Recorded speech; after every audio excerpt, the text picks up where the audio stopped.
जिंदगी कभी कभी हमें ऐसे मोड़ पर ला खड़ा करती है जहां हम खुद को बिल्कुल अकेला और बेसहारा महसूस करते हैं। यह कहानी है आयरा की, एक ऐसी लड़की की जिसकी जिंदगी एक रात में ही पूरी तरह से उलट गई। उसकी मां की मौत के बाद जो हुआ वह किसी भी इंसान के साथ नहीं होना चाहिए, लेकिन इस अंधेरी रात के बाद जो सुबह आई उसने आयरा की जिंदगी में एक ऐसा राज खोल दिया जो उसने कभी सोचा भी नहीं था। मां की मौत, एक टूटा हुआ आसमान। आयरा के लिए उसकी मां नूर बेगम दुनिया की सबसे प्यारी और मजबूत औरत थी। नूर बेगम ने अकेले ही आयरा को पाला था। आयरा के भाई जुनैद अमेरिका में रहते थे और बरसों से घर नहीं आए थे। उन्होंने कभी कभार पैसे भेजे, लेकिन मां और बहन की परवाह कभी नहीं की। नूर बेगम बीमार रहने लगी थी। उनके दिल में कमजोरी थी और डॉक्टर ने कई बार चेतावनी दी थी कि उन्हें आराम की सख्त जरूरत है। लेकिन आयरा की पढ़ाई और घर का खर्चा चलाने के लिए नूर बेगम ने कभी काम करना बंद नहीं किया। वह लोगों के घरों में सिलाई का काम करती थीं और कभी कभी छोटी मोटी नौकरियां भी करती थीं। एक सर्द दिसंबर की रात आयरा कॉलेज से लौटी तो घर में सन्नाटा था। मां अपने कमरे में लेटी थीं, चेहरे पर अजीब सी पीलाई थी। आयरा ने घबराकर उन्हें हिलाया। अम्मी, अम्मी उठिए। आयरा की आवाज में दहशत थी, लेकिन नूर बेगम ने सिर्फ धीरे से मुस्कुराया और आयरा का हाथ पकड़ा। उनकी आवाज बहुत कमजोर थी। बेटी, मैं मैं थक गई हूं। अब अब मुझे सोने दो। नहीं अम्मी, ऐसी बातें मत करो, मैं डॉक्टर को बुलाती हूं। आयरा रोते हुए बोली। नूर बेगम ने आखिरी ताकत से आयरा का चेहरा छुआ। तुम मेरी अच्छी बच्ची हो, अल्लाह तुम्हारी हिफाजत करे। जुनैद को जुनैद को बुला लेना। और इतना कहकर नूर बेगम की आंखें हमेशा के लिए बंद हो गईं। आयरा का दिल टूट गया। वह घंटों अपनी मां के शरीर को गले लगाए रोती रही। पड़ोसियों ने उसे संभाला और पुलिस को बुलाया।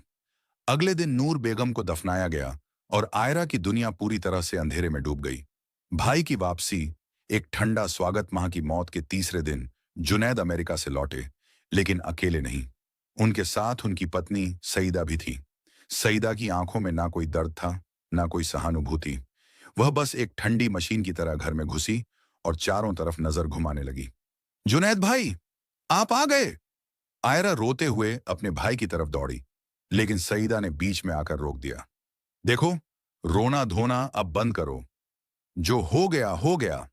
अब हमें आगे की सोचनी है, सईदा ने तल्ख लहजे में कहा।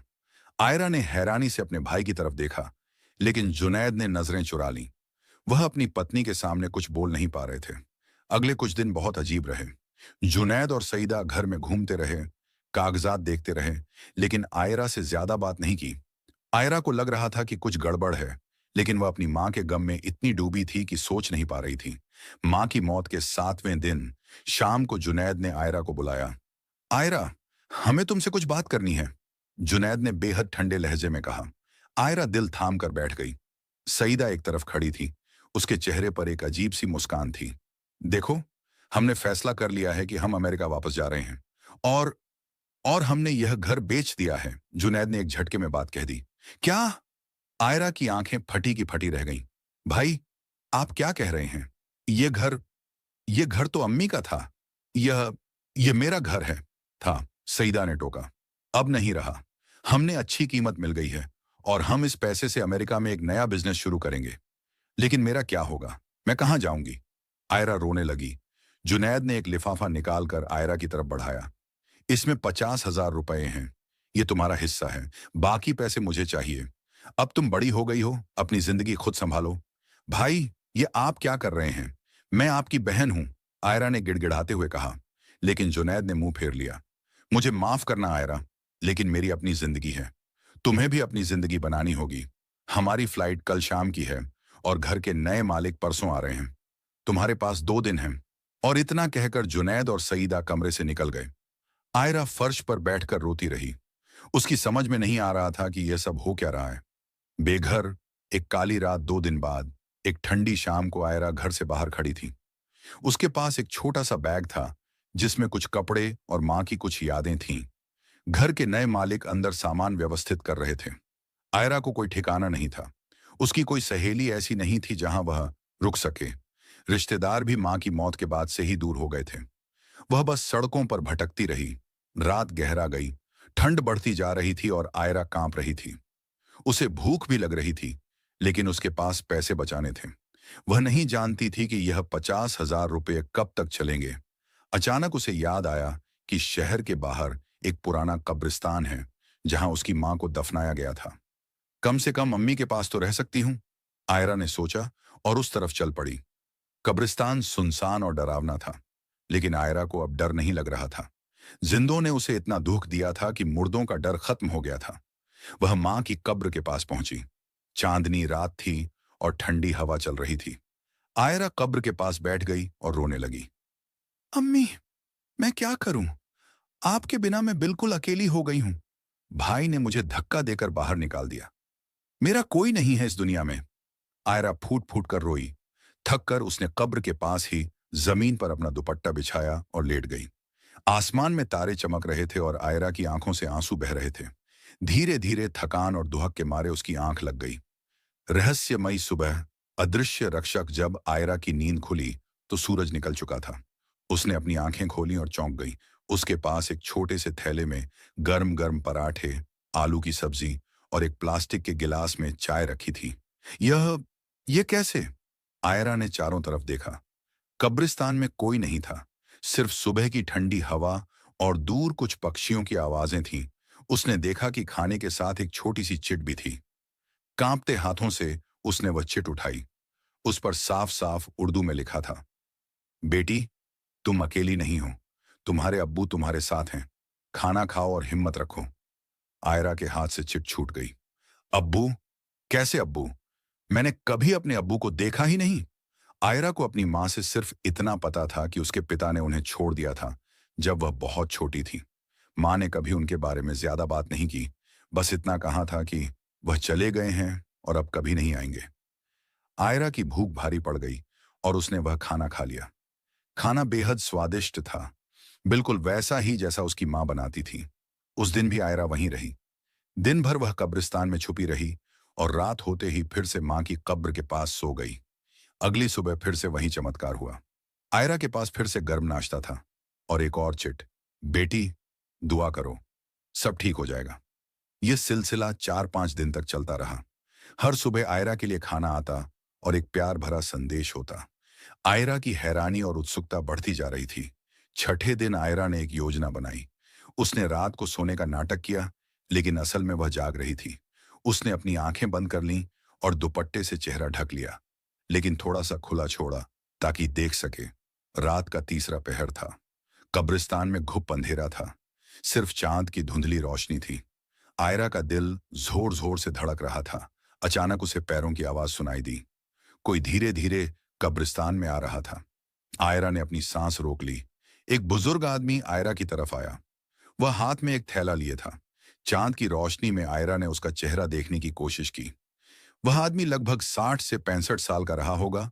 उसकी दाढ़ी सफेद थी और कपड़े फटे पुराने थे। वह आदमी आयरा के पास आया और धीरे से खाने का थैला रख दिया। फिर वह नूर बेगम की कब्र की तरफ मुड़ा और फूट फूट कर रोने लगा। नूर, मुझे माफ कर दो। मैंने तुम्हारा साथ नहीं दिया। मैं तुम्हारी मदद नहीं कर सका, लेकिन अब मैं अपनी बेटी का ख्याल रखूंगा। मैं अपनी आयरा को अब कभी अकेला नहीं छोड़ूंगा। वह आदमी बुरी तरह रो रहा था। आयरा की आंखों में आंसू आ गए। यह यह उसके पिता थे। वह आदमी आयरा की तरफ मुड़ा और उसके सिर पर हाथ फेरने लगा। बेटी, मेरी प्यारी बेटी, मैं तुम्हें कभी नहीं छोड़ूंगा। तुम्हारे अब्बू हमेशा तुम्हारे साथ हैं। और इतना कहकर वह आदमी चला गया। आयरा और नहीं रह सकी। वह उठकर बैठ गई और चीखी, रुकिए, रुकिए अब्बू। वह आदमी रुक गया। धीरे धीरे वह मुड़ा। उसकी आंखों में अथाह पश्चाताप और प्यार था। आयरा दौड़कर उसके पास गई और उसे लिपट गई।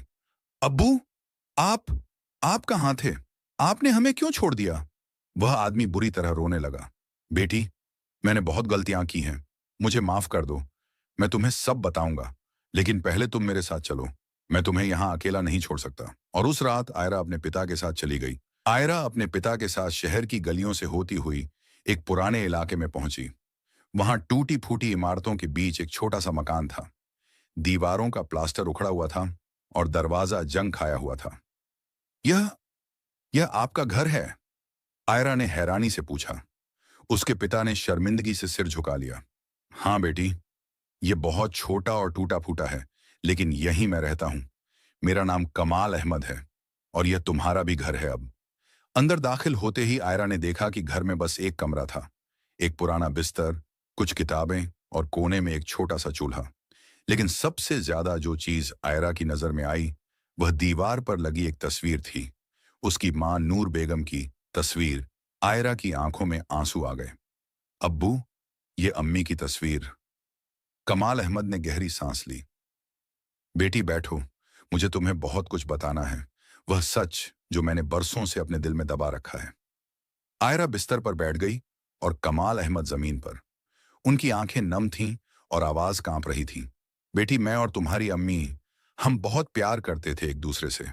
जब मैंने नूर से शादी की तो मैं एक मामूली दुकानदार था। हमारे पास बहुत पैसे नहीं थे, लेकिन हम खुश थे। फिर तुम्हारा भाई जुनैद पैदा हुआ और हमारी खुशियां दोगुनी हो गईं। कमाल अहमद ने एक लंबी सांस ली और आगे बोले, लेकिन फिर मेरी जिंदगी में एक इंसान आया, शफीक भाई।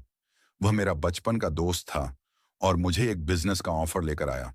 उसने कहा कि अगर मैं उसके साथ मिलकर इंपोर्ट एक्सपोर्ट का काम करूं तो हम बहुत पैसा कमा सकते हैं। मैं लालच में आ गया। मैंने अपनी दुकान बेच दी और सारे पैसे शफीक को दे दिए। नूर ने मना किया था, लेकिन मैंने उसकी एक नहीं सुनी।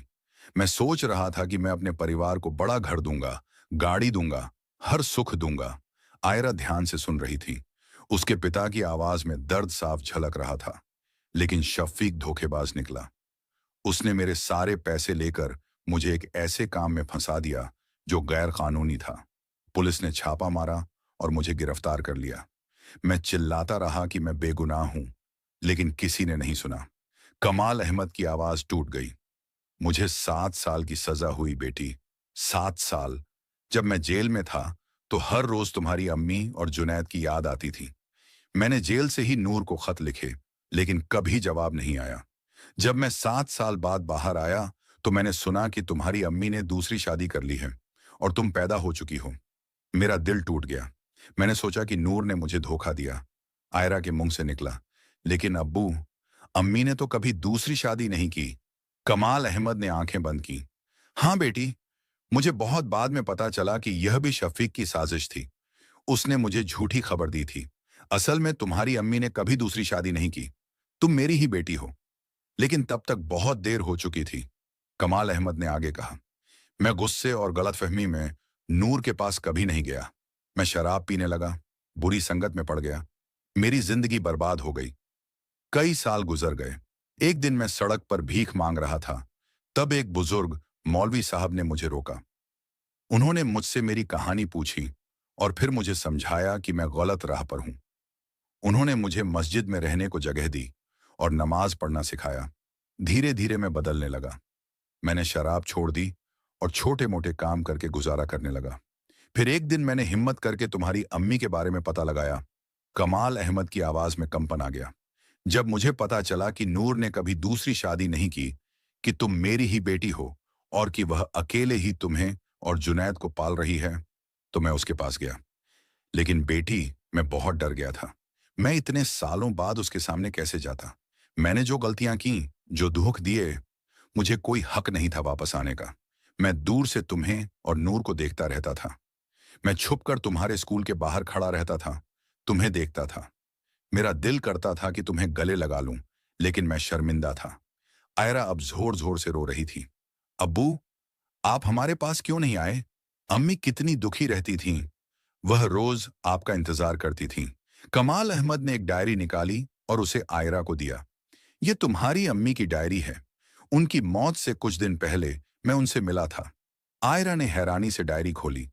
उसमें उसकी मां की खूबसूरत लिखावट में कई पन्ने भरे थे।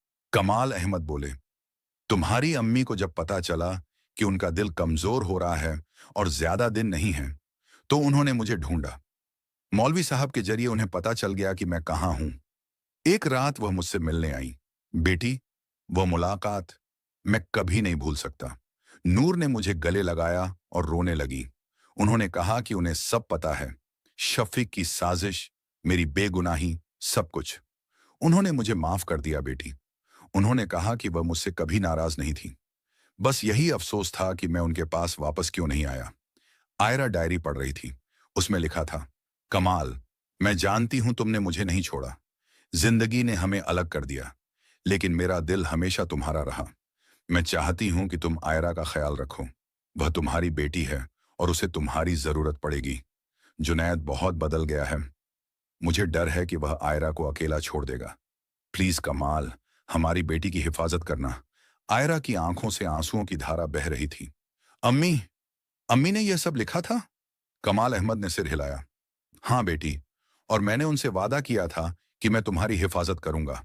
इसीलिए जब मुझे पता चला कि जुनैद ने तुम्हें घर से निकाल दिया, तो मैं तुम्हारे पीछे पीछे आया। मैं हर रोज तुम्हारे लिए खाना लाता रहा और तुम्हारी रक्षा करता रहा। अब्बू, आयरा ने अपने पिता का हाथ पकड़ा। मैं आपको माफ करती हूँ। अम्मी ने भी आपको माफ कर दिया था। अब हम साथ रहेंगे। कमाल अहमद फूट फूट कर रोने लगे। बेटी, तुम नहीं जानती मैं कितना गिर चुका हूं। मेरे पास कुछ भी नहीं है। मैं तुम्हें वह जिंदगी नहीं दे सकता जो तुम्हें मिलनी चाहिए। मुझे महलों की नहीं, प्यार की जरूरत है। अब्बू, आयरा ने कहा, मैं आपके साथ इस छोटे से घर में खुश रहूंगी। अगले कुछ दिनों में आयरा ने उस छोटे से घर को साफ सुथरा किया। उसने दीवारों पर पर्दे लगाए, फूलों के गमले रखे। कमाल अहमद मजदूरी करके पैसे लाते और आयरा घर संभालती। कमाल अहमद ने आयरा को एक स्कूल में दाखिला दिलवाया। वह चाहते थे कि उनकी बेटी पढ़े लिखे और कुछ बने। आयरा भी मेहनत से पढ़ाई करने लगी। धीरे धीरे उनकी जिंदगी में सुकून आने लगा। कमाल अहमद ने एक छोटी सी दुकान भी खोल ली, जहां वह मोबाइल रिपेयर का काम करते थे। आयरा उनकी मदद करती और शाम को पढ़ाई करती। एक दिन आयरा घर की सफाई कर रही थी, तो उसे दीवार में एक गीली ईंट नजर आई। उत्सुकतावश उसने उस ईंट को हटाया और हैरान रह गई। अंदर एक पुराना लोहे का बक्सा छिपा हुआ था। अब्बू, अब्बू, आयरा ने पुकारा। कमाल अहमद दौड़े आए। जब उन्होंने बक्सा देखा तो उनके चेहरे का रंग उड़ गया। यह यह बक्सा, ये तो वही है। क्या है इसमें अब्बू? आयरा ने पूछा। कमाल अहमद ने कांपते हाथों से बक्सा खोला। अंदर कुछ पुराने कागजात, कुछ सोने के जेवर और सबसे अहम, एक प्रॉपर्टी के कागजात थे। यह यह मेरे दादा की प्रॉपर्टी है, कमाल अहमद ने हैरानी से कहा। मुझे तो लगता था कि यह बेच दी गई थी, लेकिन यह कागजात, ये तो असली हैं। आयरा ने कागजात देखे। ये शहर के बीचों बीच एक बड़े प्लॉट के कागजात थे, जो अब लाखों रुपए का था। अब्बू, इसका मतलब है कि आप अमीर हैं, आयरा ने खुशी से कहा। लेकिन कमाल अहमद का चेहरा गंभीर था। बेटी, यह प्रॉपर्टी, मुझे याद आया कि जब मैं जेल में था तो शफीक ने इसे हथियाने की कोशिश की थी। शायद यही वजह थी कि उसने मुझे फंसाया। लेकिन मेरे वकील ने यह कागजात छिपा दिए थे और मुझे बताया था कि यह सुरक्षित हैं। लेकिन जेल से निकलने के बाद मैं इतना टूट चुका था कि मैं यह सब भूल गया। मैंने कभी सोचा भी नहीं कि यह कागजात इस घर में छिपे हो सकते हैं। अगले दिन कमाल अहमद और आयरा एक वकील के पास गए। वकील ने कागजात देखे और बताया कि यह बिल्कुल असली हैं और अभी भी कमाल अहमद के नाम पर हैं। लेकिन एक समस्या है, वकील ने कहा। इस जमीन पर अब किसी ने अवैध कब्जा कर रखा है। आपको कोर्ट जाना होगा। कमाल अहमद ने फैसला किया कि वह लड़ेंगे। आयरा ने अपनी मां के दिए हुए 50,000 रुपए वकील की फीस में लगा दिए। कोर्ट की लड़ाई शुरू हुई। महीनों तक केस चलता रहा। कमाल अहमद और आयरा मेहनत से गवाह जुटाते, सबूत इकट्ठे करते। एक दिन कोर्ट में एक बड़ा मोड़ आया। वकील ने साबित कर दिया कि जिस शख्स ने जमीन पर कब्जा किया है, वह कोई और नहीं बल्कि शफीक का बेटा था। वही शफीक जिसने कमाल अहमद को बर्बाद किया था। मुझे यकीन था कि इसके पीछे शफीक का हाथ है, कमाल अहमद ने गुस्से से कहा। आखिरकार 6 महीने की लंबी कानूनी लड़ाई के बाद कोर्ट ने कमाल अहमद के हक में फैसला सुनाया। जमीन उन्हें वापस मिल गई और शफीक के बेटे को भारी जुर्माना भी देना पड़ा। जमीन बेचकर कमाल अहमद को अच्छी खासी रकम मिली। उन्होंने एक सुंदर घर खरीदा, वैसा ही घर जैसा वह नूर बेगम को देना चाहते थे। आयरा ने घर को बहुत प्यार से सजाया। उसने एक कमरे में अपनी मां की बड़ी सी तस्वीर लगाई और हर शाम वहां फूल चढ़ाती। कमाल अहमद ने एक अच्छी नौकरी भी शुरू कर दी। आयरा ने कॉलेज में दाखिला लिया और वह मेहनत से पढ़ाई करने लगी। धीरे धीरे उनकी जिंदगी पटरी पर आने लगी। आयरा ने अपनी मां की याद में एक छोटा सा एनजीओ भी शुरू किया, जहां गरीब और बेसहारा बच्चों को मुफ्त शिक्षा दी जाती थी। कमाल अहमद को अपनी बेटी पर बेहद गर्व था। प्यारी दोस्तों, आपको यह कहानी कैसी लगी? हमें कमेंट बॉक्स में जरूर बताएं। हमारे नूरानी कहानी को सब्सक्राइब करें